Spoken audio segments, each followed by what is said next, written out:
Hello friends, வணக்கம் and welcome back to my YouTube channel. பெங்களூரில் பார்த்தீங்கன்னா வரலாறு காணாத மழை பெஞ்சிட்ருக்கு. லாஸ்ட் 75 இயர்ஸில் இந்த மாதிரி ஒரு மழை பெங்களூர் பார்த்ததில்லன்னு சொல்லிட்டு அங்கே இருக்க மக்கள் சொல்கிறாங்க. ஸோ இந்த வீடியோவில் பார்த்தீங்கன்னா பெங்களூரில் ஏற்பட்டிருக்க வெள்ளத்தை பற்றியும் அதனால் எவ்வளோ பாதிப்புகள் ஏற்பட்டிருக்கு அதை பற்றியும் அண்ட் அதே மாதிரி பெங்களூரில் இருக்க மக்களை ரெஸ்கியூ பண்ணுறதுக்கு என்ன மாதிரியான ஆப்ஷன்லாம் பயன்படுத்திட்டு இருக்காங்க அதை பற்றி தான் பார்க்க போகிறோம். வாங்க வீடியோக்குள்ளே போகலாம். சவுத் இந்தியா ஃபுல்லாகவே தென்மேற்கு பருவமழை ரொம்பவே பரவலாக பெஞ்சிட்ருக்கு. குறிப்பாக பெங்களூர் பார்த்திங்கன்னா டெக்கன் பிளேட்டூவில் அமைஞ்சிருக்கு. அதாவது தக்கான பீடபூமி மேடான பகுதியில் பெங்களூர் அமைஞ்சிருக்கு.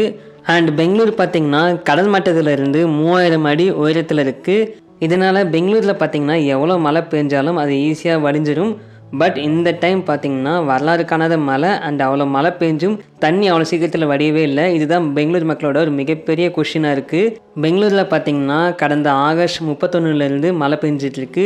குறிப்பாக சொல்லணும்னா பெங்களூரில் இருக்க ஐடி கம்பெனிஸ் இருக்க ஏரியா ஒயிட்ஃபீல்ட், சர்ஜாபுரா அண்ட் பெங்களூரோட அவுட்டர் ரிங் ரோடு இங்கெல்லாம் நிறைய மழை பெஞ்சு தண்ணி வடியவே இல்லை. இதனால் பார்த்திங்கன்னா நிறைய ஐடி வேலைக்கு போகிற மக்களால் கம்பெனிக்கு போக முடியல. ஐடி எம்ப்ளாயிஸ் வேலைக்கு போகாதனால ஒரு நாளைக்கு 225 crores லாஸ் ஆயிருக்குன்னு சொல்லிட்டு பெங்களூரில் இருக்க ஐடி கம்பெனிஸோட மேனேஜ்மெண்ட் அனௌன்ஸ் பண்ணியிருக்காங்க. மேலும் பெங்களூரில் இருக்க ஐடி கம்பெனிஸோட மேனேஜ்மெண்ட் என்ன சொல்லியிருக்காங்க பார்த்தீங்கன்னா, பெங்களூரோட உள்கட்டமைப்பை சரி செய்யலைன்னா எங்களோட கம்பெனிஸை வேறு இடத்துக்கு மாற்றிடுவோம்னு சொல்லிட்டு அனௌன்ஸ் பண்ணியிருக்காங்க. ஆகஸ்ட் 31 அன்னைக்கு பெஞ்ச மழை தண்ணிலாம் வடிகிறதுக்குள்ளேயே அடுத்தடுத்து பார்த்திங்கன்னா பெங்களூரில் மழை பெஞ்சு ஒரு பெரிய வெள்ளக்காடாக மாற்றிடுச்சு. இதனால் பார்த்திங்கன்னா பெங்களூர் ஒரு மிகப்பெரிய பொருளாதார இழப்பீடை சந்திச்சிருக்கு.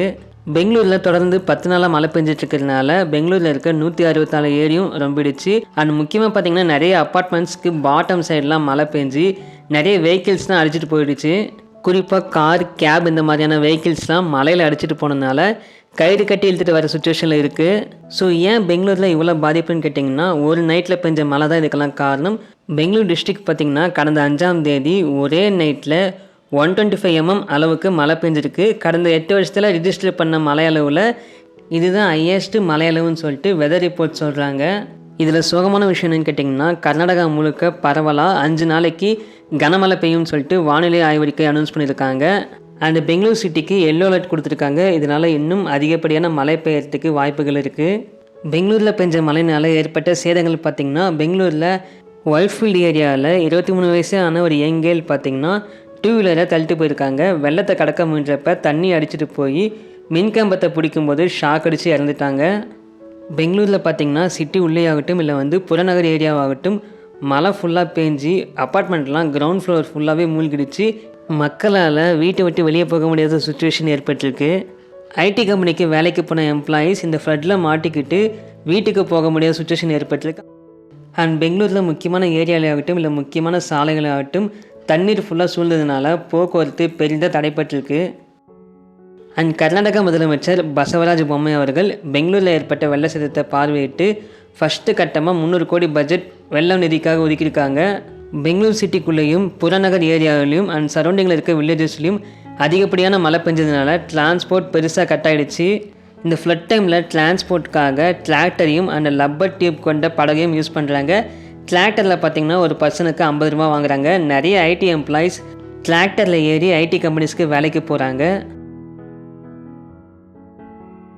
ரீசெண்டாக சோஷியல் மீடியாவில் ரொம்பவே வைரலாக போயிட்டுருக்க ஒரு விஷயம், ஊர் ஃபுல்லாக தண்ணி வந்துட்டனால ரோடை கிராஸ் பண்ணுறதுக்காக நிறைய பேர் ஜேசிபியை பயன்படுத்தி கிராஸ் பண்ணி போகிறது ரொம்பவே வைரலாக பேசப்பட்டு வருது.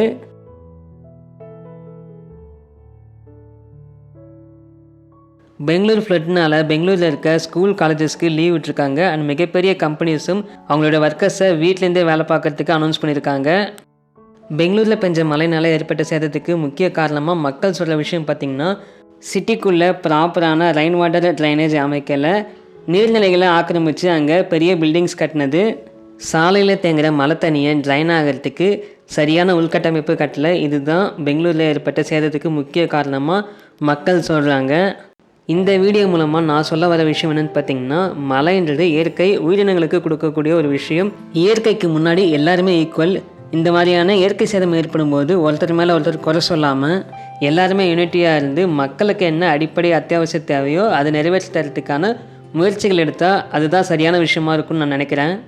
பெங்களூர் ஒரு அதர் ஸ்டேட்டோட கேபிட்டலாக நான் கடந்து போக மாட்டேன். பெங்களூரில் 28% தமிழ் மக்கள் வாழ்கிறாங்க.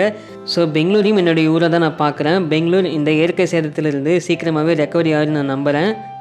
தேங்க்ஸ் ஃபார் வாட்சிங்.